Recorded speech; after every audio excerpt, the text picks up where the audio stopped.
Samana guys, welcome back to my channel. Welcome back to Umkosinophile. Ngiyabonga kakhulu for coming. Thank you so much ukuthi ungene kule video.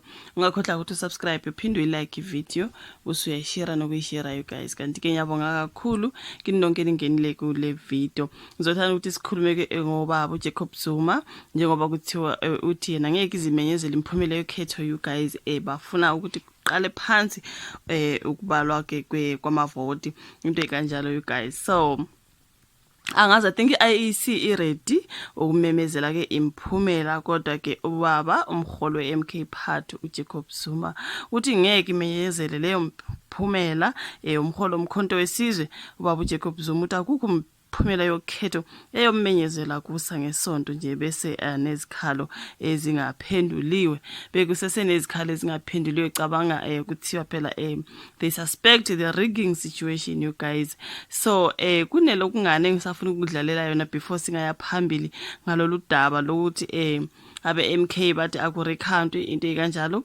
Asimamele le audio you guys, kune audio yalaba beANC omama beNC abathi kunezinja zogogo ezihambe zayovotela iMK. Ngicela ukuthi uqale umamele le video before siqhubeke. Ngicela ukumamelele le video, nansi le video yezinja zogogo engizothanda ukuthi uyimamele before we can continue.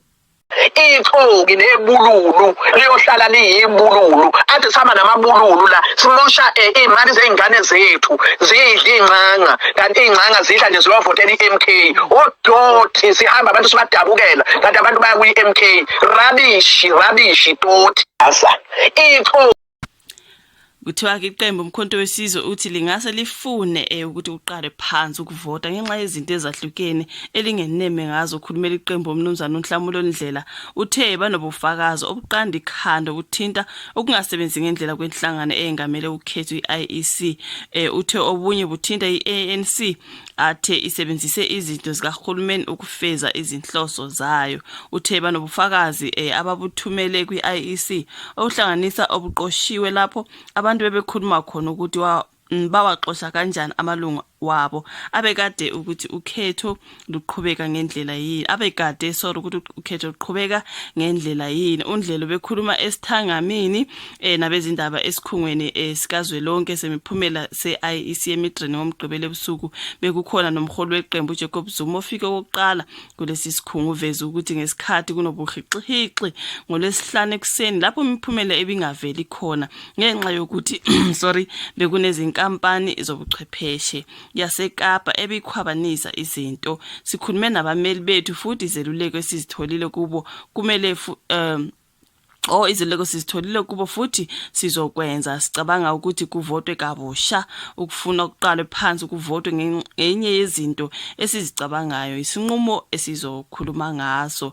Kusho lapha noNdlela uthi okunye bafuna kusungule iCommissioner ezophenya kabanzi ngokwenzekile okhethweni.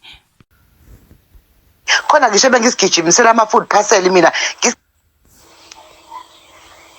yabhluka inhliziyo yami mama Mcele. Yabhluka inhliziyo yami mama Mcele sehla senyuka mama Mcele sikhipha imoto sikhiphela lezalukwazi zase93 zithi ziyovotela iANC kanti sigijima ngeimoto zeANC nje sochashazwa izalukwazi ziyovotela iMK.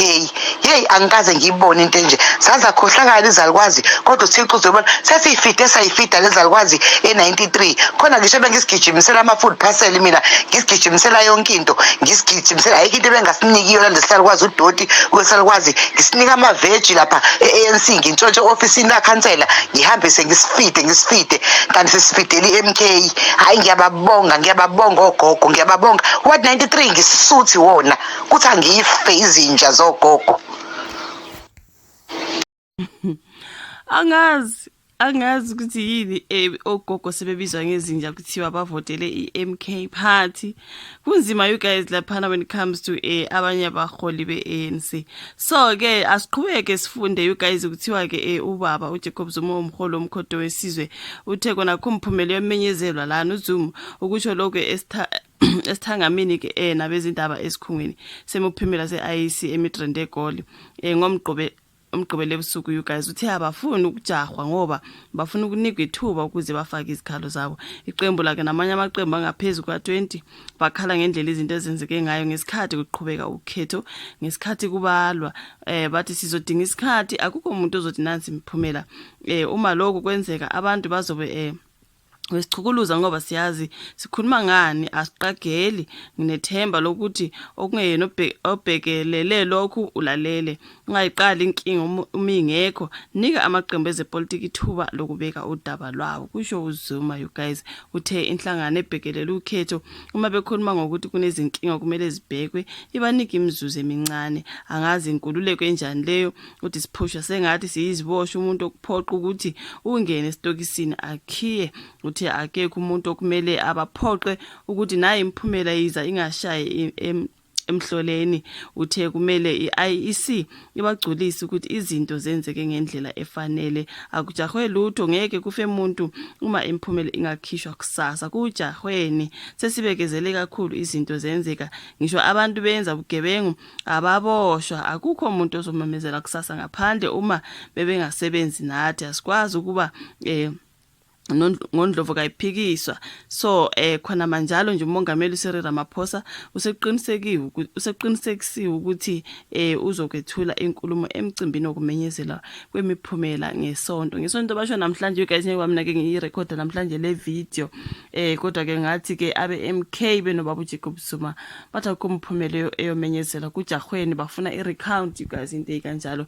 Kuningi ke lapha njengoba ke bebhizi nje bebizo gogo ngezinja abanye babo you guys ukuthi izinja zogogo ezidla amakhabishi nanani. Kuningi you guys kulolu khetho kuningi you guys ke kodwa kukhanya ngathi ke abekho happy abaningi you guys ngendlela i-IEC eHenglish engakhona izinto. Angazi mina you guys ngikulethela udaba nje lokuthi bafuna i-recount, ngingazi ukuthi kuzokwenzeka yini lokho you guys ke kodwa ke imphumela yena ngathi iyomenyezelwa nje kungekudala into ekanjalo. So singazi njengoba be-oppose ukuthi no asifuni bathi kujahweni njengoba kuzomenyeza leyo imphumela abantu bejaha bephusha sengathi iziboshwa, umuntu ophoqa ukuthi ngena esitokisini kuvalwe kukhiwe bathi akumele baphathwe kanjalo. So ke I do not know you guys ilolu daba endithole lapha nakayiso lezwe nakwezinye indawo ma-publications amaningi baloku bekhuluma ngodaba lokuthi kuthiwa i-recount.